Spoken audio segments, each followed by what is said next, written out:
I warned him. I warned my son never to bring you through my gates." Her voice was warm like tea and sharp like a knife. Iyalode Moronkaiji Oladimeji sat in her private chamber, her jewel tall, her wrappers rich, her wrists singing with coral beads. Wealth had trained her to smile in public. Power had trained her to conquer in private. In her hands, she held a glass bottle that glowed faintly, like a secret that could burn if opened. Inside the bottle, a young woman trembled. Efedior, heavily pregnant, knees to the glass, palms splayed, lips moving in silent cries. Her belly rippled with the restless kick of a child that should have been cradled by angels, not held hostage by a bottle. Moronkaiji studied the bottle as a jeweler studies a diamond. She smiled, an elegant, expensive smile that never touched her eyes. "You thought love could pay the gate fee into this family," she murmured. "You mistook a ring for a throne. You forgot the first law of wealth. What is mine answers only to me." Efedior pounded the glass. No sound, only the dull shimmer of trapped breath. Her eyes begged, "Why me? Why this?" But Moronkaji's gaze was a locked door. "They will call it delayed labor," she said softly. "Doctors will write long reports. Pastors will raise hands and sweat. Your mother will cry. My son will break. And still, nothing. Because nothing moves without my permission."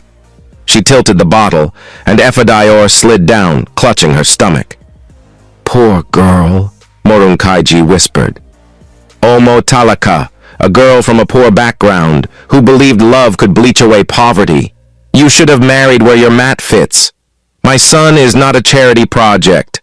My wealth is not a public tap." Her smile thinned.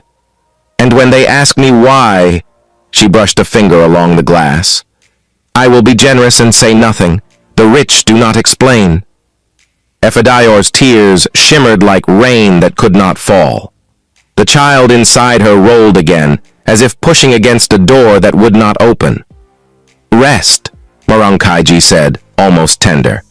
"In this bottle, you will not deliver, you will not die, you will simply wait, until my son is free, or until you learn that in this house, I am the law." The lamp quivered. The air held its breath. And in the hush of that room, the battle began. Not between medicine and mystery, but between a woman who owned a house and a woman who only wanted a home. Welcome to African Tales by Emma. Please like, share, and subscribe. Let the story begin. Ardewale Akinola Oladimeji did not meet Efedior at a ball or a boardroom. He met her in the rain. One of those Lagos rains that fall like a quarrel, hard and unforgiving. He was on his way from a youth empowerment talk at Surulere when he saw a young woman hustling down the roadside with a bolt of fabric balanced on her head, shielding it with a polythene sheet. Her dress was simple, her slippers wet, but the way she moved, calm, focused, unbothered by stares, caught him like a hook. He told his driver to slow down. She ducked beneath a kiosk roof and lowered the fabric gently, as if setting a child to sleep. The kiosk owner hissed at the storm. The young woman laughed softly, wiped her face and turned the bolt so the rain wouldn't touch it. Ardewale stepped out.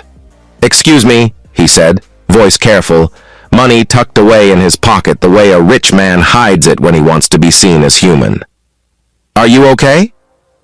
"I am fine," she said. "It is just water. It will finish." Her smile flickered warm and honest. "Good afternoon." Her name was Efedior Akinlabi, daughter of Ronke Akinlabi, a tailor in Mushin. She was delivering uniforms to a primary school before the new term. Ardewale offered to help. She refused, politely, firmly, until the rain returned, angrier. Then she let him carry one end of the bundle into his car. At the school, she settled a mistake without drama. 2 uniforms too small, 1 too big. "I will fix them tonight," she promised the head teacher. The woman had heard promises. She measured Efedior's eyes and nodded. This one keeps her word. On the ride back, Ardewale learned small truths. Efedayor studied economics part-time. She read borrowed books and returned them early. She disliked pity. It rusted dignity. Her father was late. Her mother sewed late.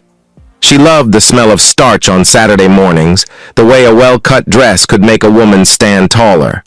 He asked for her number. She hesitated. "Sir, my name is Ardewale. You look like you do not wait for anything," she said, teasing without malice. "I am waiting now," he replied. She smiled and surrendered the digits like a challenge. It rained for 3 days. He waited 4 to call. Days became conversations. Conversations became errands shared. He picked up zippers and cones of thread on the 6th and dropped them at Mushin, because traffic was an altar all Lagosians must serve. She proofread his slides for a community workshop and circled his big grammar. He laughed and kept the circles. He taught her Excel shortcuts. She taught him the economics of market women who do not read graphs but understand profit like scripture. One evening, he arrived at the Akin Lobby compound. Generator hum, children shouting, a woman at a sewing machine that looked older than her pain. Mama Ronke glanced up, measuring this tidy stranger with his quiet cologne. "You are welcome," she said. "Sit." Ardewale greeted, bought pure water for the children, and listened as the compound traded jokes. He watched Efedayor hem a dress for a neighbor's teenage daughter, the girl looking at herself with new oceans in her eyes. When the light flickered, Ardewale rolled up his sleeves and checked the generator. Not like a prince doing charity, but like a man who grew up with uncles too proud to call an electrician until the smoke rose. By the time he left, night had found Lagos again. At the gate, a child whispered, "Auntie Dior, this uncle is good." The other child asked, "Is he our uncle?" The compound laughed. The first test of their strange, ordinary love arrived on a Sunday. Adewale took her to a small cafe that pretended to be European and failed deliciously. As they ate, a friend of his, Borde, the son of a commissioner, walked in with loud perfume and small eyes. "Wale!" Borde clapped him too hard. He shook Efedayor's hand like he was greeting a waitress. "How's your outreach?" "Borde, meet my friend, Efedayor," Ardewale said. His voice had iron in it. Borde's smile was a spoon, thin, bending. "Nice. Very nice. Waila, swing by this Friday. Big people will be around. We will introduce you properly." When Borde left, Efedayor sipped water as if it were a shield. "Your friend is interesting." "He is a weather vane," Adewale said, "always turning to face whoever brings the wind." He held her gaze. "I do not turn." She believed him. But belief is not proof.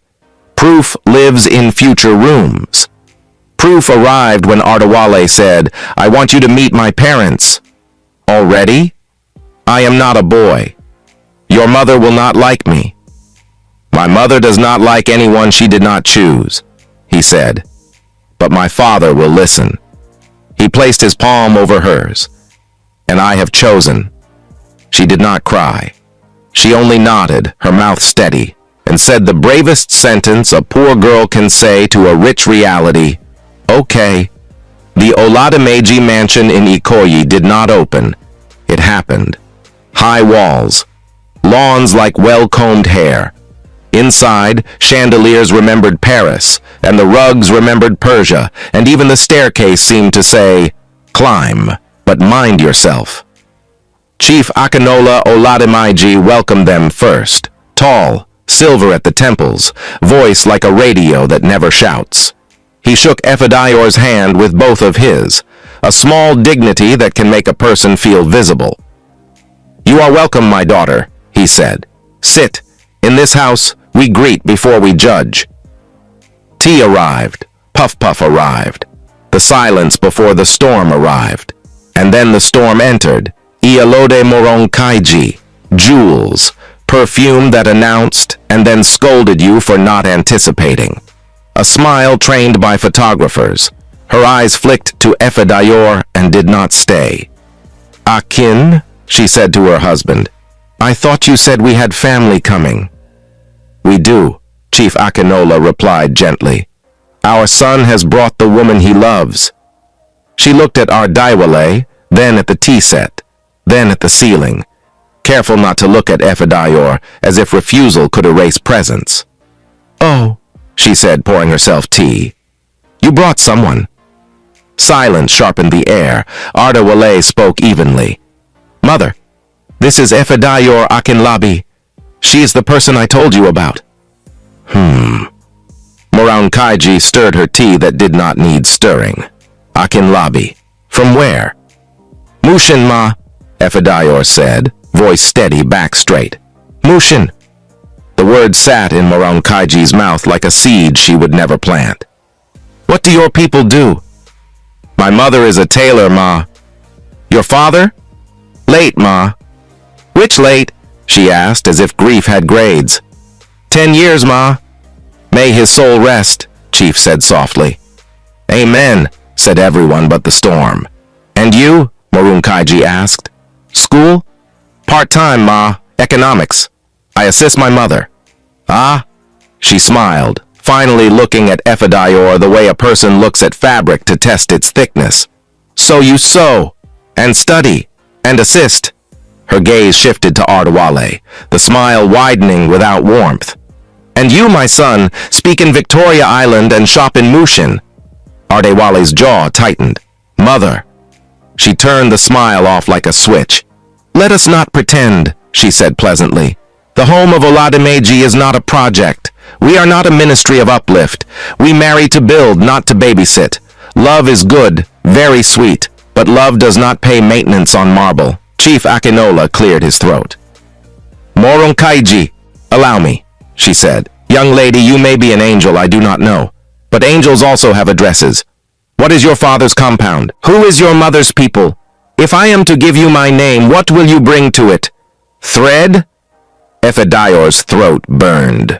She swallowed the heat and chose truth. "I will bring honor, ma," she said. "I will bring respect. I will bring peace to your son." "Peace." Moronkaiji laughed, clapping once. "From Mushin? My dear, peace wears perfume." Ardaiwale leaned forward. "Mother, respect yourself." Chief's eyes flashed warning. "Ardaiwale!" "No," Ardaiwale said, still respectful, voice low, steel. "If we are weighing people by addresses, then we have lost the point of living. This woman is worthy." Moronkaiji set her cup down. The sound was small but carried. "Worthy, is it?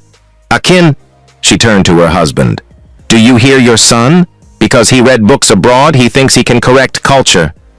Chief met his son's eyes, then Efedayor's. "My wife, let us not insult the girl," he said calmly. "She is a guest, and she is our son's choice." "And I am his mother," Moronkaiji replied, smile returning like a polished weapon. "Which outranks guest." The visit ended with polite words that had knives tucked under them. At the door, Chief shook Efedayor's hand again and said, "My daughter, courage is expensive, but it is also a key. Ma Foya, do not fear." He whispered into Ardaiwale's ears. "Son, we will discuss." In the car, the city roared around them. Efedayor stared at her hands. "I am sorry," Ardaiwale said, "for everything she said." "You told me she would not like anyone she did not choose," Efedayor replied simply. "At least she is consistent." Her laugh trembled but did not fall apart. "If I cry now, it will not be for me. It will be for you."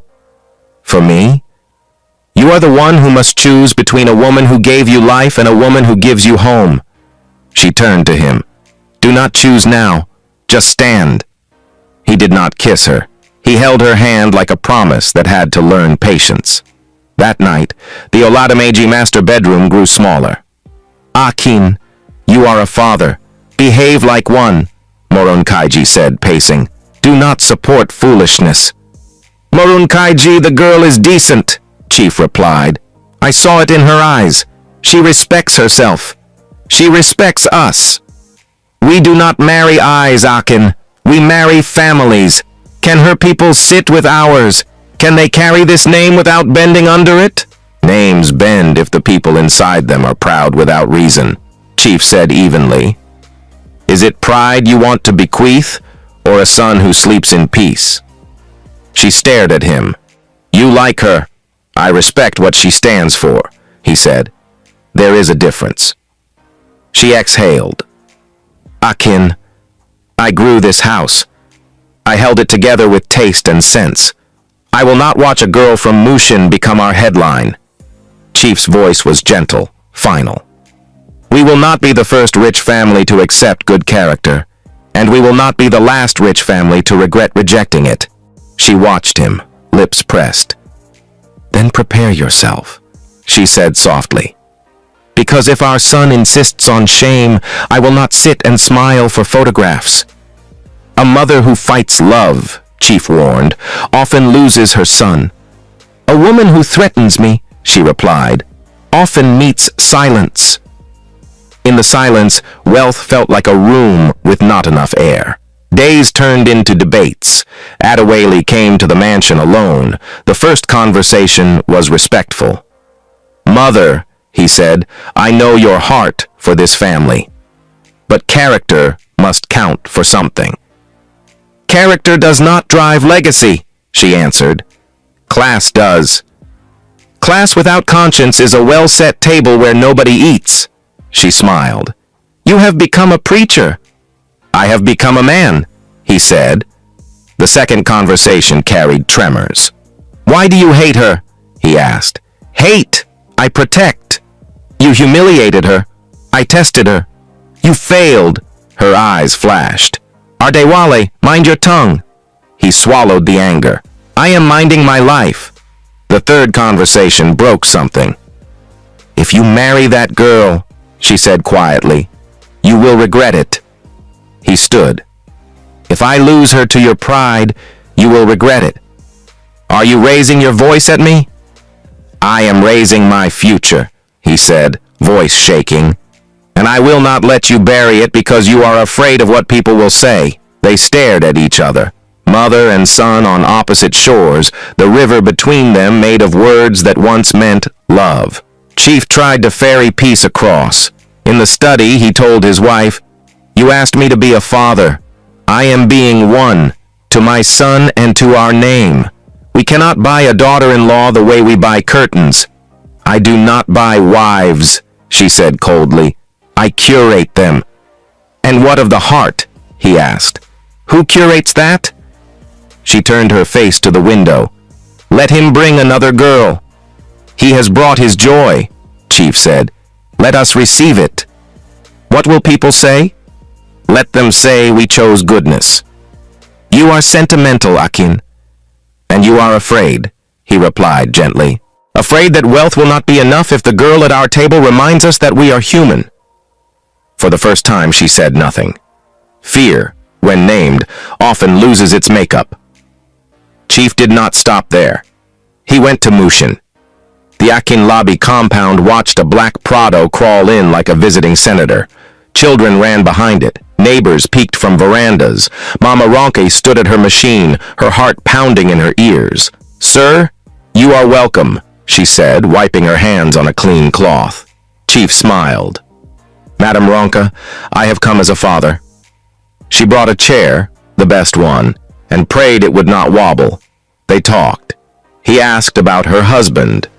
When he died, how she coped. She told him about God and grit, and the miracle of small prophets that wait for no applause. He asked about Efadayor, what made her laugh, what made her stubborn. Mama Ronke said, She does not borrow trouble. She finishes work. He laughed. That is a good woman.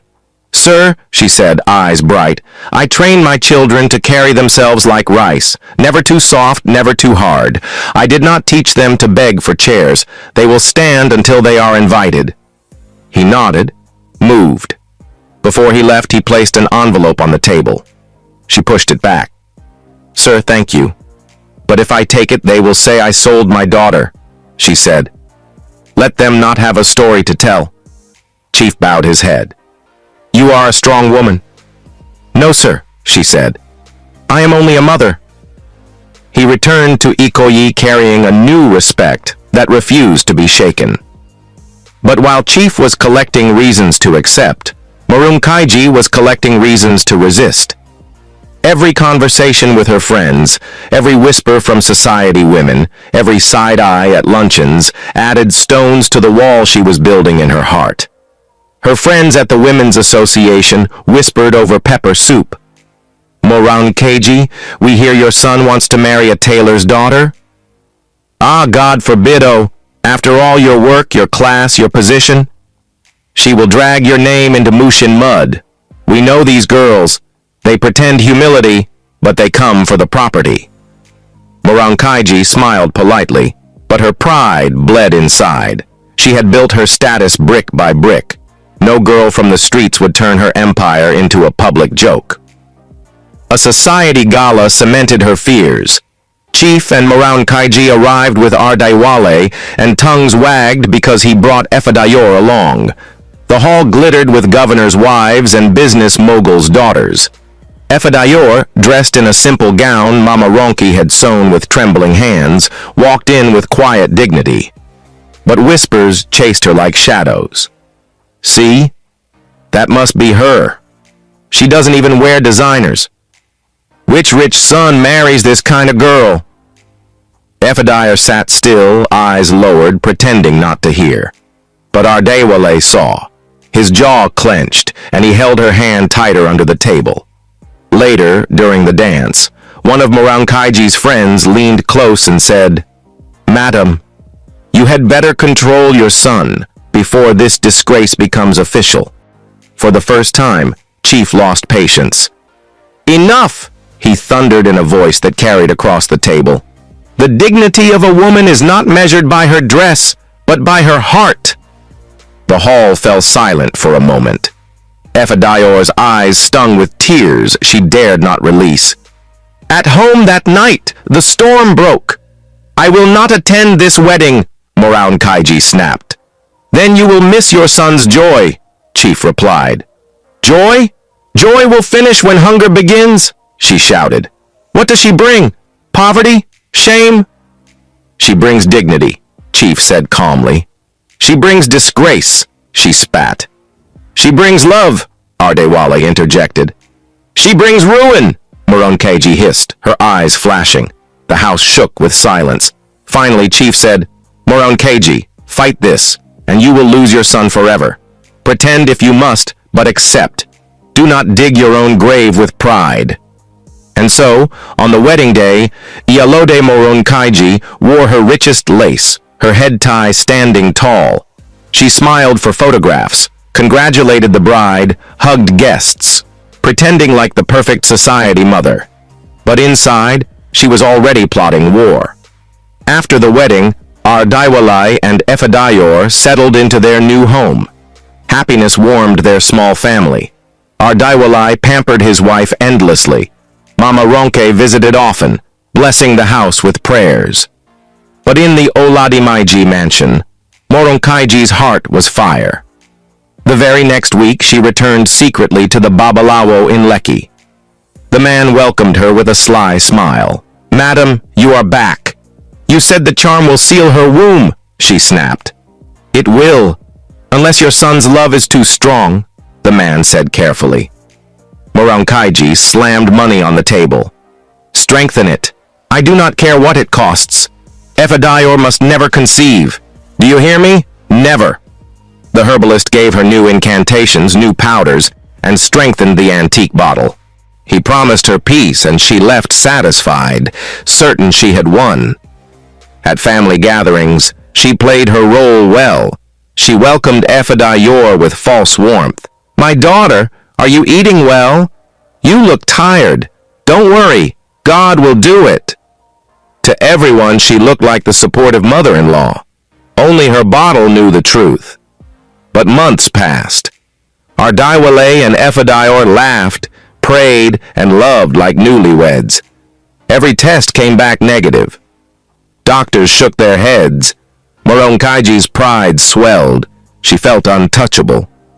One evening, Chief teased Ardewale at dinner. "Son, do not pressure yourself. Children will come in God's time."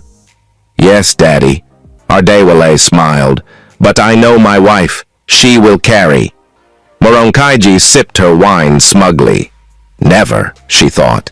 Then destiny turned. A few months later, Ardewale stormed into the mansion, his face shining with excitement. He found his father in the library, his mother seated nearby. "Daddy! Mama! Good news!" he said, almost shouting. They looked up. "Efedayor is pregnant!" Chief's face lit up like dawn. "Ah, praise be to God! Congratulations, my son!" He hugged him firmly, but for Moronkaiiji, the words struck like thunder. Her chest tightened. The bottle had failed. The charm had failed. The impossible had happened. For the first time in years, her mask slipped. She gasped and muttered under her breath, loud enough to be heard. She didn't say she will get pregnant. Silence fell. Ardewale froze. Chief stared at her. "What did you just say?" Ardewale asked slowly, shock in his eyes. Moronkaiiji blinked rapidly, her heart racing. She forced a laugh, waving her hand. I only meant I didn't expect it so soon.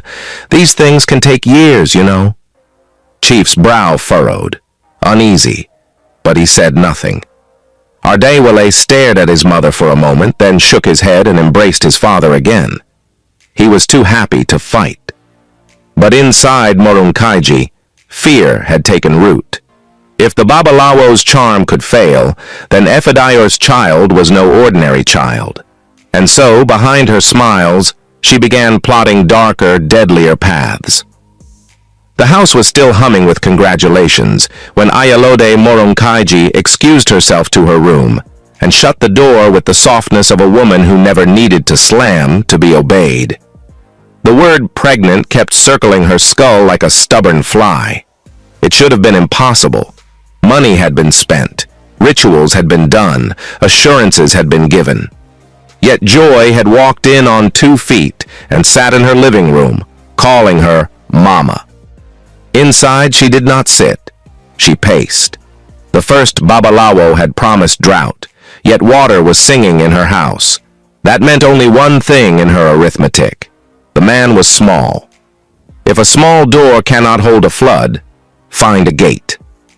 Before dawn, a trusted driver took her out of Ikoyi, across the city's throat and into red earth that kept Lagos secrets for a fee. The compound she entered did not advertise itself. Cowries rested in chalk circles. Palm fronds spoke a language learned before streetlights. The man she came to meet was called Baba Afuwape, the one whose words sit. He did not dramatize. He listened as she laid her case on the table. A son who was blind with love, a girl who was poor with dignity, a first charm that had failed. She placed the antique bottle in his hands like a complaint against fate. "This is for children's games," he said after a long silence. "You used a toy to stop a river.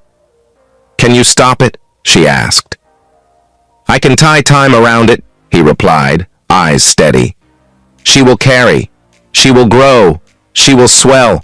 Dates will pass like buses she cannot board. It will look like waiting. But you must understand, time takes its balance somewhere." "From me," she said quickly. "Take nothing from my son." He watched her the way a judge watches the room, then nodded to 2 attendants. They set a carved bowl inlaid with a metal that had forgotten its name. He poured powders that smelled like the beginning of rain, turned cowries gently, wrapped and unwrapped the bottle in alternating cloth, white, then red, then white again. When he returned the glass to her palm, it felt heavier, as if silence had been trapped inside. "You will not need words," he told her, "only will. Hold it when you mean it. And remember, impatience makes the ground spit." She left lighter. Back home that evening, she entertained well-wishers with fruits and beautifully phrased prayers. When the house dimmed, she locked her door, cradled the bottle, and laid her will upon it the way a dam lays its body across a river. Carry, she breathed. Carry and keep. Pregnancy suited Ephidaer at first. Morning nausea flirted and left. The house learned the taste of peppered plantain at odd hours. Adewale, boyish, excited, showed up at every clinic visit, asked too many questions, carried every bag. Mama Ronki arrived with soups, hymns, and a palm that stayed longer than necessary on her daughter's belly. When the due date drew a neat circle on the calendar, they packed a hospital bag, wrappers, a tiny cap, a star-sprinkled onesie that made Adewale grin, the Bible that had held his handwriting when he was 10. They waited for the orchestra of signs, the wave, the ache, the downward press. Signs came like a Legos drizzle. Here, then gone. Contractions counted perfectly at night grew shy at dawn. The doctor called it false labor and sent them home to walk and nap and laugh at old wives' tales. They still tried anyway. 2 weeks drifted past. The hospital suggested induction if nature needs a nudge. Every time they booked, something curious bow-legged the plan. The generator failed a test for the first time in years. The anesthetist sprained a wrist on a stair. A senior consultant's mother collapsed. To those who did not believe in patterns, it was a string of unfortunate events. To those who did, the string spelled a word they refused to say. Month 9 ran into month 10 as if the finish line had moved. The obstetrician's voice began to sound like a slogan. Baby is fine, fluid acceptable, placenta functioning. He recommended a bigger hospital to be ready for any intervention. They agreed. The bigger hospital had more corridors for worry to pace. At church, the women circled Ephidaer and sang old songs with new tears. Hands rose, oil glistened, hope stacked like chairs after service. At night, Adewale learned the exact sound of his wife trying not to cry. He did not fix. He stayed. In Ikoyi, the mansion learned new theater. Iyalode perfected kindness in public and cruelty in private. She sent soups to Surulere, texted devotionals at dawn, and laid her will upon glass after dusk. Month 11 arrived with polite arrogance. Strangers whispered about ancient stories and modern mysteries. Mama Ronke prayed with fewer words and more water in her eyes. Chiefs started sleeping in their living room once a week, telling childhood stories until Ephidaer laughed, then cried, then slept. Adewale learned to cook one soup well. He cooked it often. One evening, Pastor Tayo, a gentle man, whose voice sounded like someone who had never been in a hurry, stopped by to greet Mama Ronki at Mushin. He had heard without being told. As he sipped Gary and ground nuts like a king accepting state dinner, he asked one question. Does your daughter dream of glass? Mama nodded, startled. He closed his eyes, listened to a silence she could not hear, then opened them with certainty. Your in-law's house is warm, he said, but there is a room where the air does not move. In that room, a bottle believes it is a clock. Ah! Mama Ronki slapped her thigh, sorrow and anger mixing. Man of God, are you saying? I am saying, he replied softly, that the person who smiles the most may be the person the bottle obeys. Ha Jesu, she gasped, the mother-in-law. He did not nod. He did not need to. Should I confront her? She asked. Tell your son-in-law, he said. Let him open his father's door. That night, Mama Ronke took a kiki to Surulere with urgency riding beside her. She did not dramatize. She sat Adewale down and told him exactly what she had heard, adding small details she had prayed she would never need to say. He did not shout. He did not question her motive. His face went still, the way a lake goes still before it tells the truth. Thank you, Mummy, he said, voice tight. Please get ready. We may need to go to Ikoyi. He grabbed his keys and left without calling ahead. Some doors should not be warned before they are opened.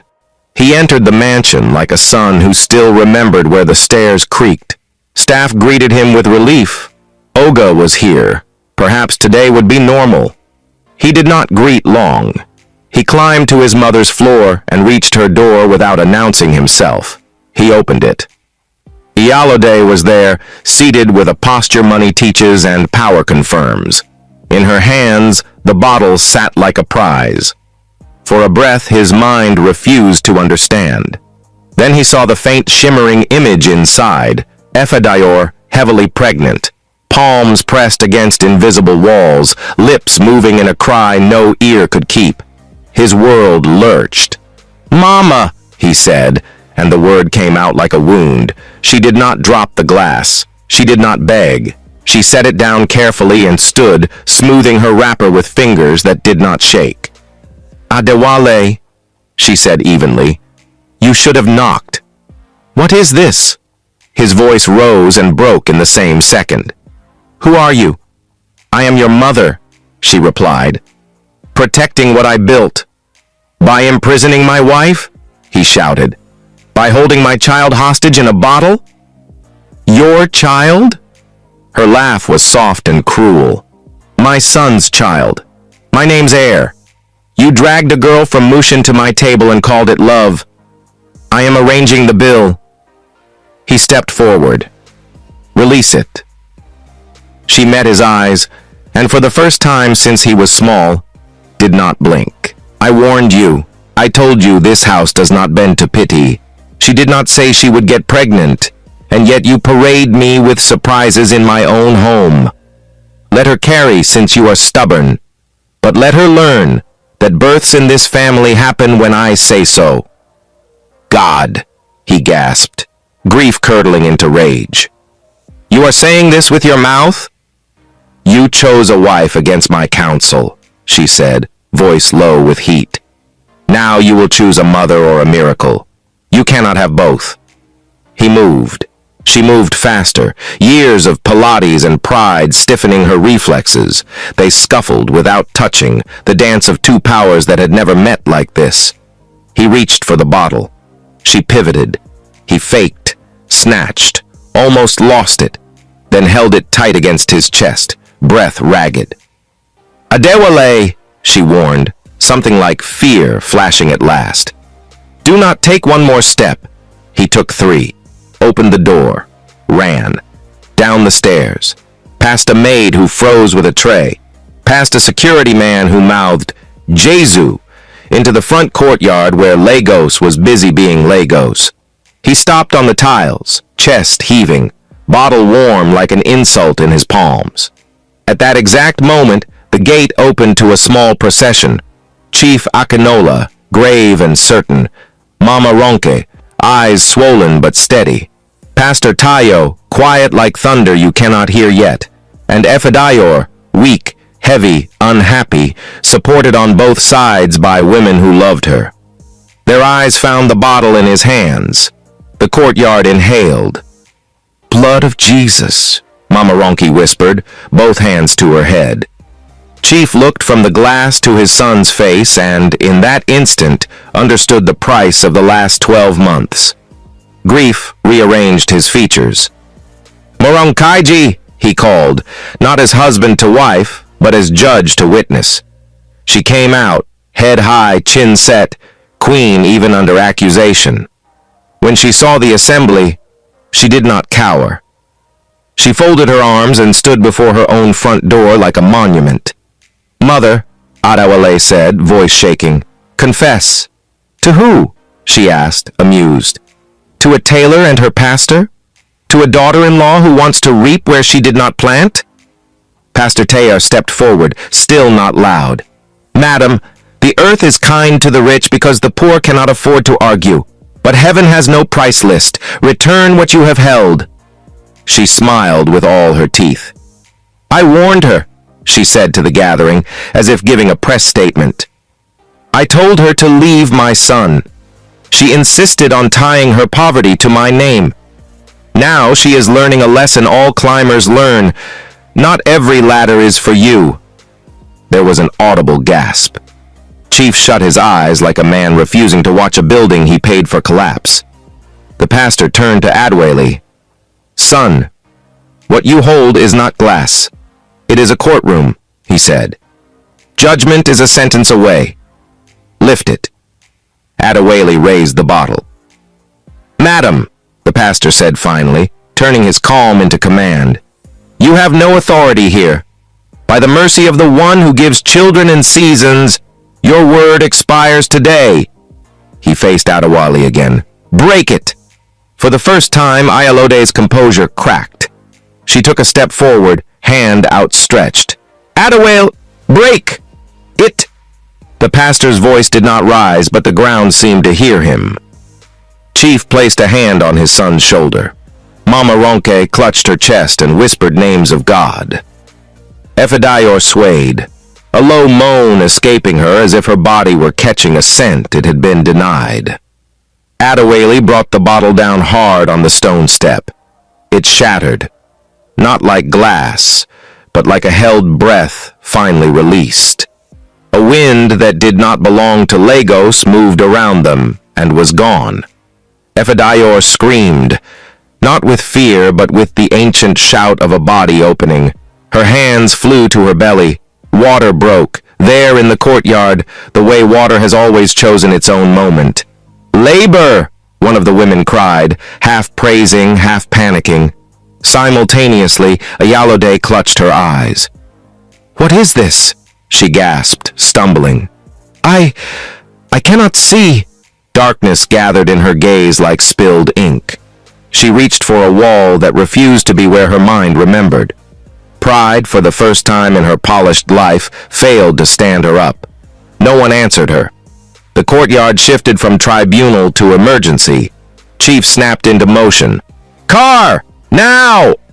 Kunle swung the SUV around with the urgency of a man who had waited a year to floor the pedal. Mama Ronke and the pastor bundled Efedayor in with blankets that were not blankets. Adewale slid in beside her, palms catching her breath. Chief took the front seat. Iyalode reached into the darkness that had become her world and touched nothing.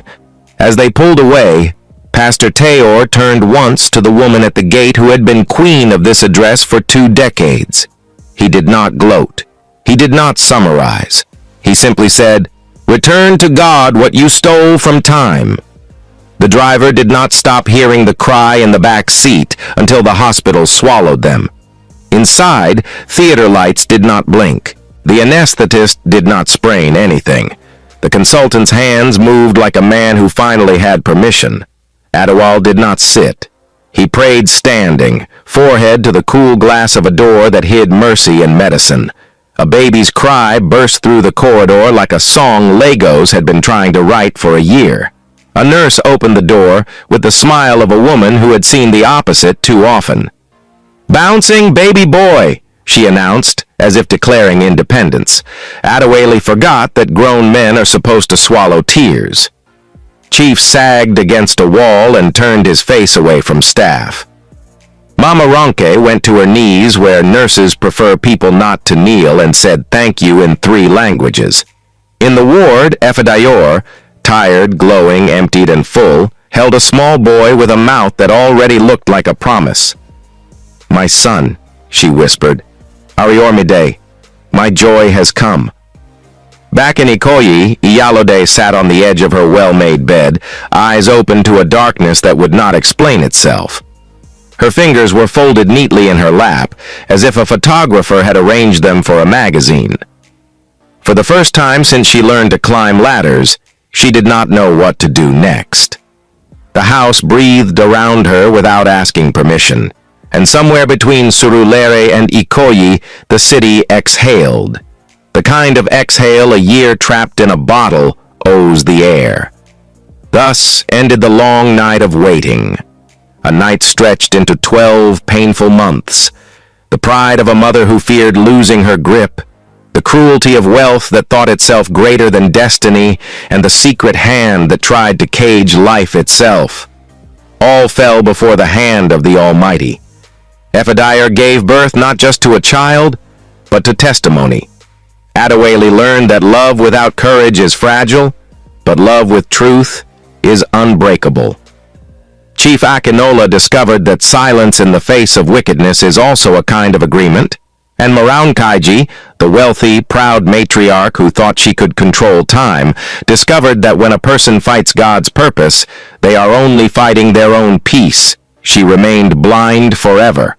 The bottle broke, the baby cried, and heaven proved again what elders have always said. No matter how long a lie sits, truth will one day stand. No matter how strong an incantation is, destiny is stronger. And no matter how delayed joy may be, joy will surely come.